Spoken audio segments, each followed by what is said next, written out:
Welcome to Perspective and Potential, where we uncover new ways to see the world and tap into the incredible potential within each of us. I'm Abigail Straight, joined by my co host and mother, Gwen Fund.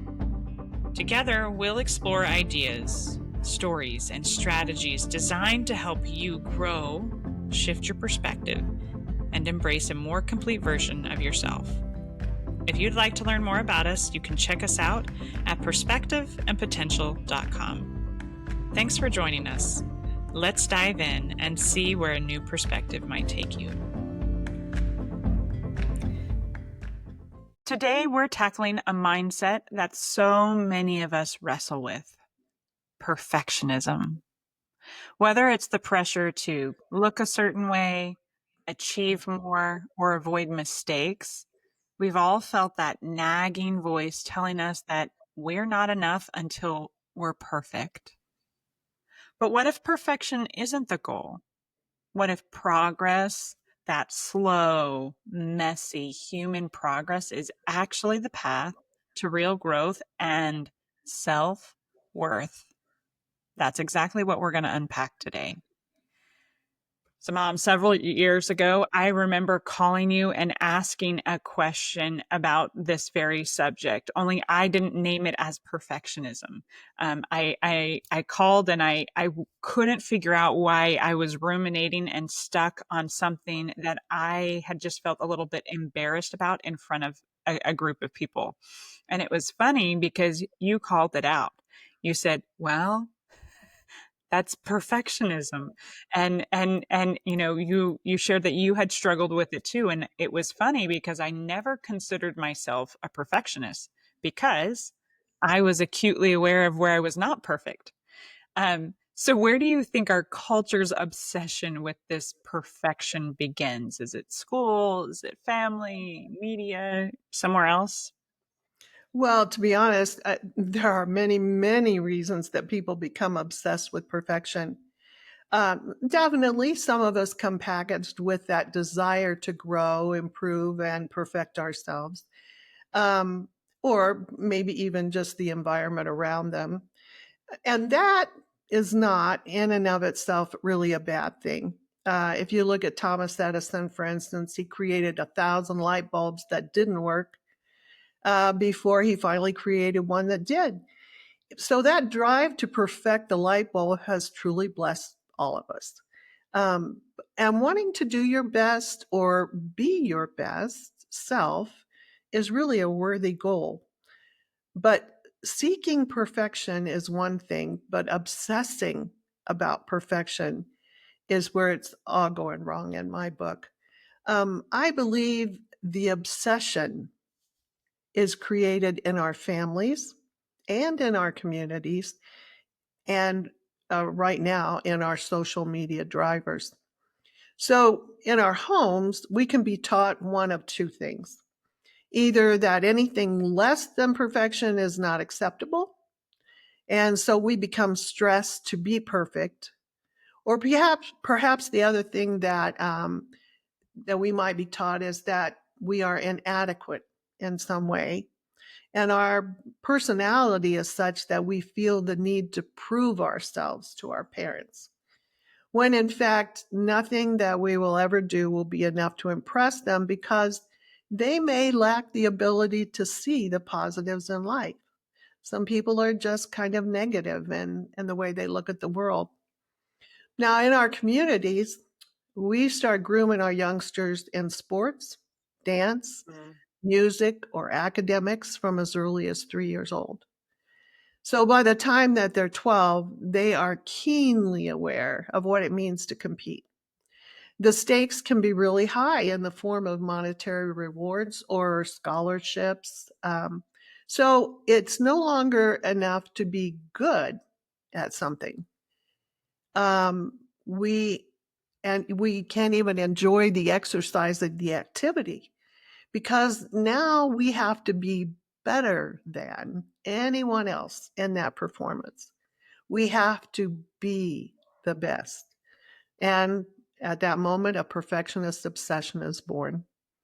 Now, of course, our new age of internet and media, The problem there is they've set unrealistic images of what perfection is and what it looks like. So people are turning their lives over to surgeons or makeup artists, doctors, to seek that proverbial fountain of youth and beauty. Our homes have to look a certain way and our children have to act a certain way. And then when we look at pornography with its airbrushed and manipulated images, uh, they've created a standard that normal women cannot obtain. And it creates an expectation in men that can't be found in a normal woman. So obsession is really about chasing the unattainable. That's a really powerful breakdown. And I think there's two things that really stick out to me as you just named all of those things. Perfection is, or the illusion of perfection is all around us, right? We're surrounded by it. And I think those frequent touch points with something that appears to be perfect, it starts to change the way that we look at ourselves. I think the other thing that strikes me in that list of things is how early that can all start. We might not even just realize how much we're absorbing from the world around us, even at such a young age. And so that layering of expectations eventually becomes the lens that we see ourselves through. So we're constantly being shown, and on social media, a very literal highlight reel of what success, of what beauty and worth are supposed to look like. We start just chasing that, right? I mean, I think that's where we're programmed that way to look at something, and that becomes what we're seeking after.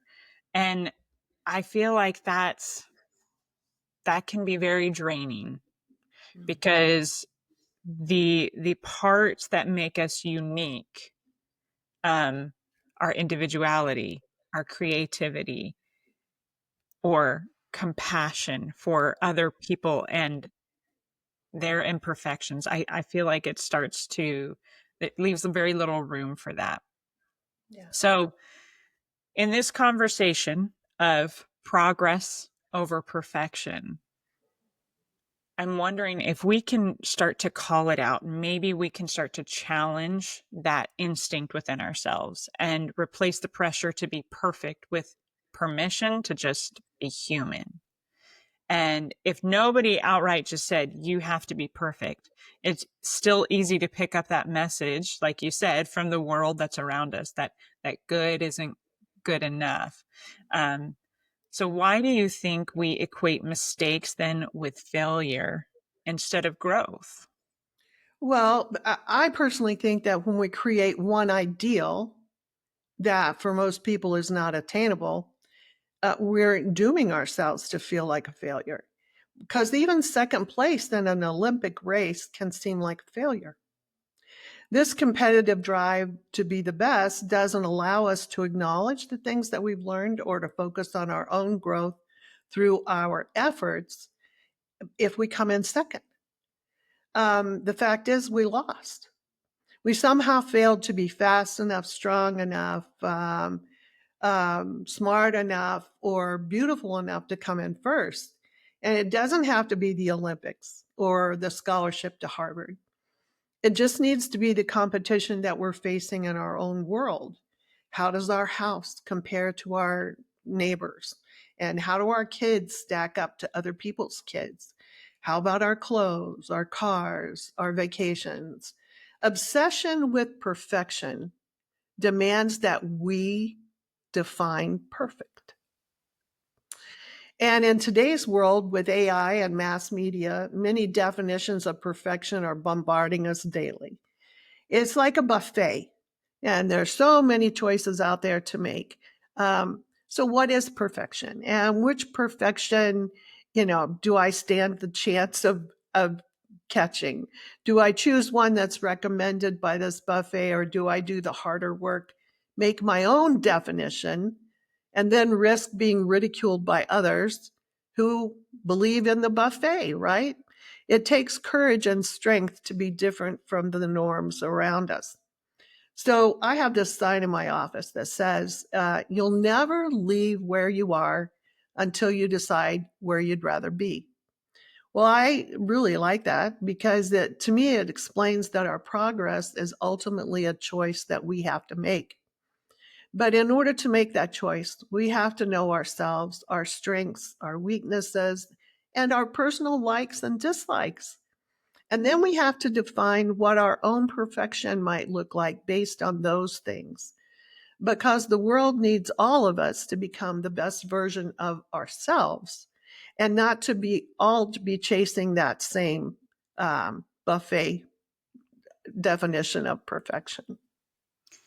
So, something that just came to my mind is why we might be seeking perfection.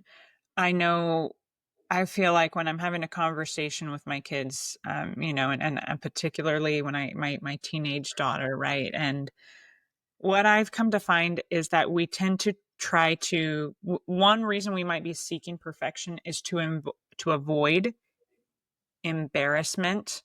Like we're afraid of others seeing us, not just how we see ourselves, but others seeing us as making a mistake.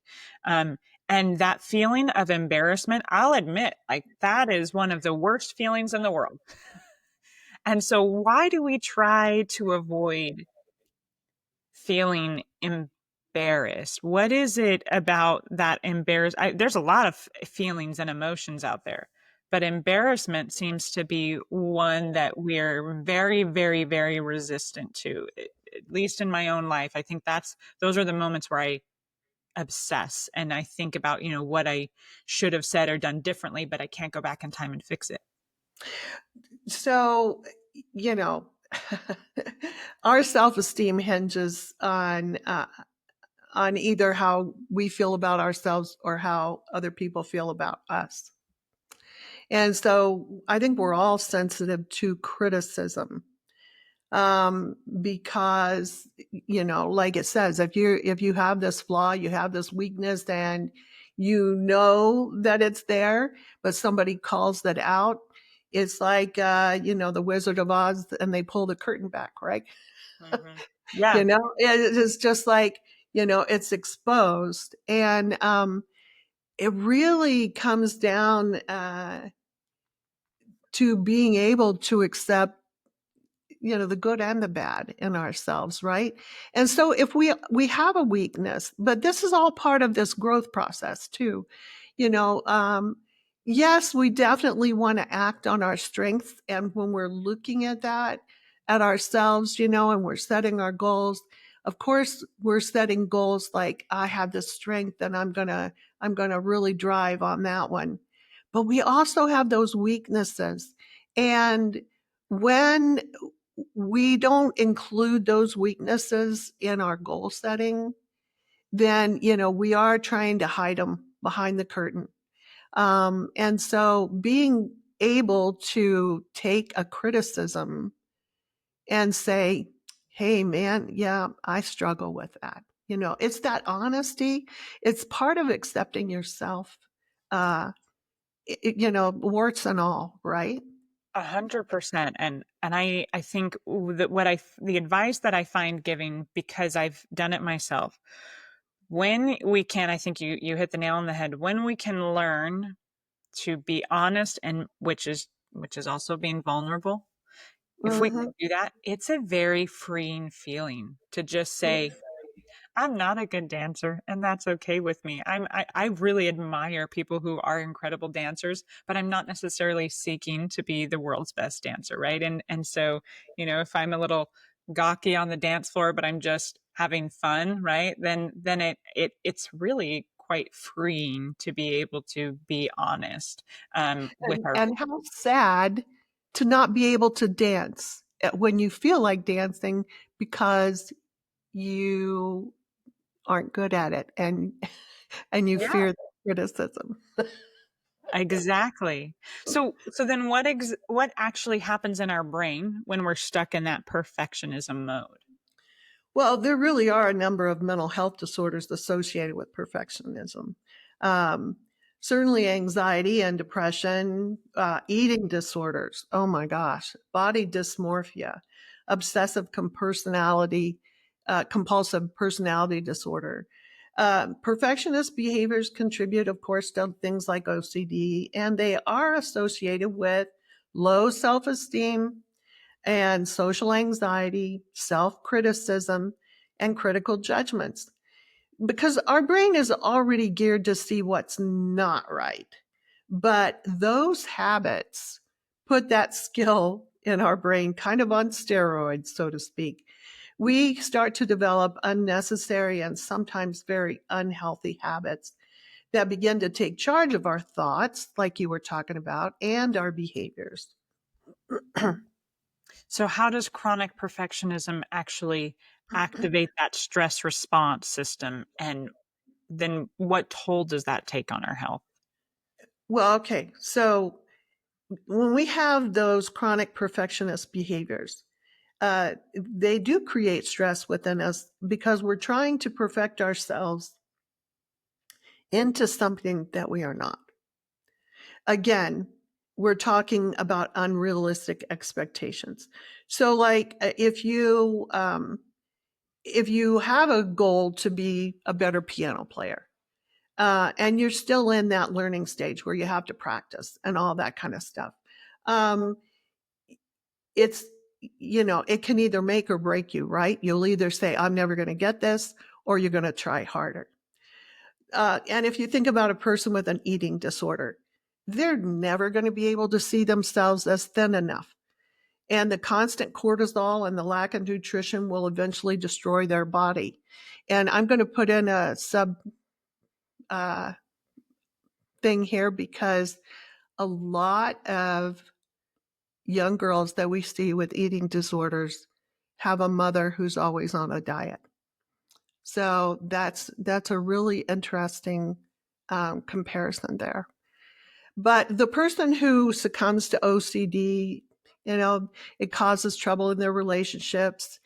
And the person who gives their all, tries their very best, and still comes up short in their own estimation, will then, of course, fall into depression and unnecessary guilt. So it's kind of like getting on that never ending merry-go-round.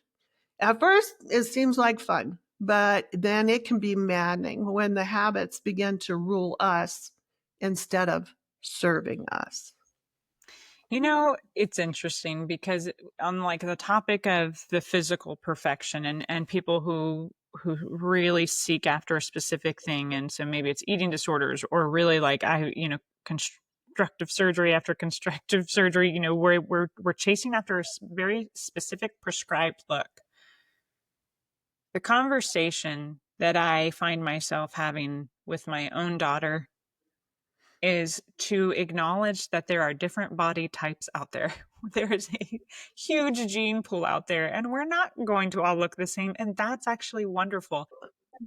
Those differences are, yeah, for me. I mean, I had, a lot of freckles growing up, and that used to be something that I struggled with. And it's funny now because as I get a little bit older, my freckles are fading a little bit, and I'm like, oh no, that was a sign of youth. and, and and how maybe sometimes I could wish I could hold on to a little bit of that youth. But can perfectionism be a form of self-protection then? Are we trying to keep ourselves safe by avoiding imperfection or risk? Well, absolutely. The perfectionism can lead to like some pretty extreme behaviors, like sterilizing everything that you bring in from the store, or being homebound because you fear environmental exposures.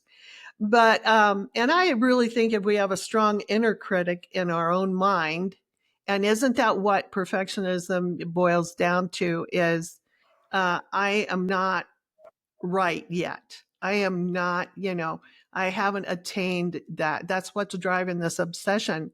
So, perfectionism is really how we try to avoid that criticism that we were talking about from the outside. Unfortunately, The truth is that we have no control over people's dispositions and opinions, and we'll likely still experience criticism no matter what we do or what we don't do. But in most cases, I think what happens is we just start to build our hopes and our dreams and our future around some perfect ideal, because attaining that perfection is what we think is going to bring us the happiness that we're seeking. And in that process, we don't really realize that we're chasing a mirage, something that can't be caught. And we're not staying grounded in the real quest of life, which is to build our own strengths and to improve our weaknesses. So I think it comes down to losing control. Our thinking brain is overruled by that limbic system and fear and all of that. And we end up in a cycle of unhealthy habits. And habits are really hard to break. Mm. It's interesting that we're drifting into the subject of habits, because here's what's interesting to me is that we can almost convince ourselves that perfectionism is helping us, right? You start a good habit of going to the gym, um, that's helping you get physically, healthy and fit. And so we think, well, it's keeping us sharp, it's keeping us in control, we're ahead of the curve. But sometimes I think we have to keep habits, healthy habits, kind of, well, we talk so much about boundaries, and we have to do the same thing with these habits. And because perfectionism can start to lead to doing the exact opposite, from where we actually don't have control. Or we start to give it away. I should say we start to give it away, because then we Oh, can, there's that fine line yeah. between working out to stay healthy and obsessing with a certain body type. Well, yeah, because like if we go off of that example, um, you're gonna be succumb to sickness at some point in your life. And I've seen, even with people around me, when you get sick and you're physically unable to go work out, how that can also mess with your mental health, thinking, "Ah, I'm behind. I've got to go work out," or you start to feel worse about yourselves instead of just allowing yourself the time to heal, regain your strength, and then get back, in the gym. And so we kind of start micromanaging everything, how we show up, how others perceive us, how we avoid mistakes, how we end up building our lives around fear. I mean, if we're being honest, right? Fear of failure, fear of, we've talked about this earlier, fear of judgment, fear of not being enough for somebody else. And the kicker is, though, that perfectionism still can't protect us. The criticism still comes, disappointment still happens. And so perfectionism doesn't just ask for effort, it demands our energy that we just don't always have. And it makes us feel like we have to earn our right to rest or enjoy life or just exist as we are. And I feel like perfectionism can be that badge of honor that some people, might sarcastically talk about. But I think deep down, it's like something they almost pride themselves. And so I think if we could shift the perspective to look at perfectionism as not a healthy partner, um, then we might be able to start retraining our brains. So how do we do that? How do we start retraining our brains to make, you know, to feel safe when we're making progress, even if it's messy or slow? Well, for many perfectionists, unfortunately, mental health counseling is probably the place to start. If there are those childhood roots, they need to be identified and reprocessed in order to alleviate the triggers and the cycles that follow them. And then it's wise to learn techniques that will help us learn to break those unhealthy habits. But change is hard, especially if the habits have a long history and are deeply embedded in our routines and our environment. And if that inner critic is the one that's driving the perfectionism in us, Mental health counseling is probably the best first step there as well.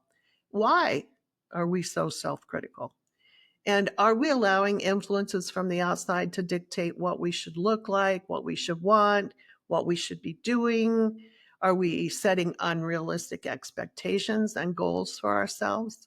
Are we allowing outside influences to make us feel less valuable or unworthy of as a human being because we don't possess the current trend of perfection? Because trends change often and it can be really hard to keep up. Again, we're chasing that mirage that we can never, ever catch. So I think it's correct. And again, it's that mirage. I like the way that you said it. That thing in the desert, the wavy thing in the distance, you know, and it's just elusive. It's incredibly elusive. So what habits or daily practices can help reinforce that progress over perfection mindset? Well, again, setting realistic and appropriate goals based on our personal characteristics, strengths, and interests. Now, my husband can run for miles. I've never been able to run very well. He loves running. I hate running. If my goal was to accomplish a marathon with him, I'd probably be setting myself up for failure and disappointment. So take those personality and aptitude tests. Get to know yourself from the inside out. Take a media break and spend that time getting in touch with yourself through meditation, gratitude journaling, exploring hobbies and things that you like to do, and doing things that make you feel capable and valuable. And then after you've taken that time and that trouble to get to know yourself, set some long range goals based on what you learned about yourself. And after you have those long range goals, just pick one and break it down into attainable short term goals and work the process. After you've accomplished number one, pick another one, do the same thing. When we accomplish an attainable goal, it helps to strengthen our self esteem and confidence to keep going. I think that's really what our goal is every time we have a conversation here, because that goes back to that every small change can lead to something big. Just start small. Start with something attainable. So what does healthy striving look like versus perfectionism? Well, first, I want to say it isn't that we shouldn't ever allow influence from the outside. So, loving friends and relatives, as well as competent counselors, they can be a great support to us in our efforts to become our best self. We are all different, and consequently, perfection for each of us is going to look different too. Healthy striving is when we're working within the framework of our own strengths and weaknesses to improve ourselves steadily over time. Success is measured against our strengths and abilities at an earlier stage and not some external standard. Healthy striving isn't obsessive or overwhelming. It's consistent and invigorating. Healthy striving allows us to stay in control of our own growth. We can see mistakes and relapses as informative instead of devastating failure. We measure our own success instead of needing that external approval. Healthy striving does require acceptance of possible limitations within ourselves. Because, for myself, I'll never be a marathon runner or a concert pianist. And is However, that because, though, sorry, just go is ahead. that because maybe you also don't have the desire for either of those things, and that's okay too? Well, when I was younger, I did desire to play the piano. But, I didn't have opportunity when I was young. And quite honestly, other things took a greater priority in my life as I got older. And so it was my choice. Had I decided that that was going to be a thing that I wanted to do, I could have let some other things go. But life is about making those choices. Mhm. And so that's why I was going to say I can be okay with that because I got to choose which of my strengths I wanted to grow. So ultimately, if we're putting our efforts into attainable goals that we have chosen and not those that have been thrust upon us from the outside, and we're not pursuing them with an unhealthy obsession, we're probably on the right track for healthy growth and our own personal perfection, whatever that looks like. Now, in his novel East of Eden, John Steinbeck said, "Now that you don't have to be perfect, Hmm. you can be good." I love that quote. It emphasizes the pressure associated with striving for these external perfections and the freedom of choice involved in just choosing to be good. It puts our power back in our own control. And I think that's where it belongs. And honestly, I think that that's what it all comes down to. We get to choose what we're working toward. And when we stop chasing someone else's version of perfect and start focusing on what actually makes sense for us, what's important to us, when we're honest, like I said, a little bit vulnerable, everything actually feels lighter. And so progress doesn't have to be big or flashy. It just has to be real. For me, we've talked about journals. I love being able to go back and look at the progress that I've made over a year because sometimes progress is slow and we don't recognize it. And sometimes the progress and growth is happening in the moments that we're going through something challenging.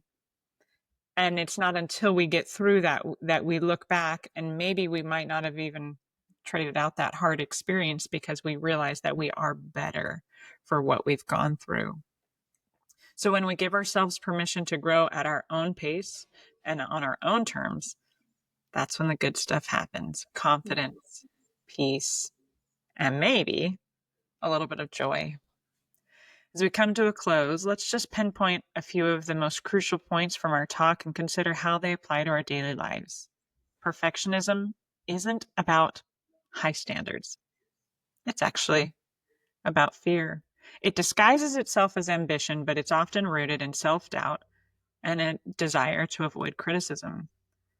Well, then the brain and the body pay the price. Chronic stress, unhealthy coping habits, burnout are common side effects of living under that constant pressure to be perfect. Healthy striving is personal. It's grounded in self awareness, steady growth, and realistic goals, not comparison, shame, or obsession. And progress is messy, but powerful. When we value consistency over flawlessness, we actually build confidence, resilience, and joy. So be kind to yourself. Set goals that reflect who you are, and don't let perfection keep you from starting. Those small steps count, and they do add up. Our next episode, we're going to talk about the stages of change. If you'd like to learn more about this podcast, be sure to follow us on Facebook, Instagram, and Spotify.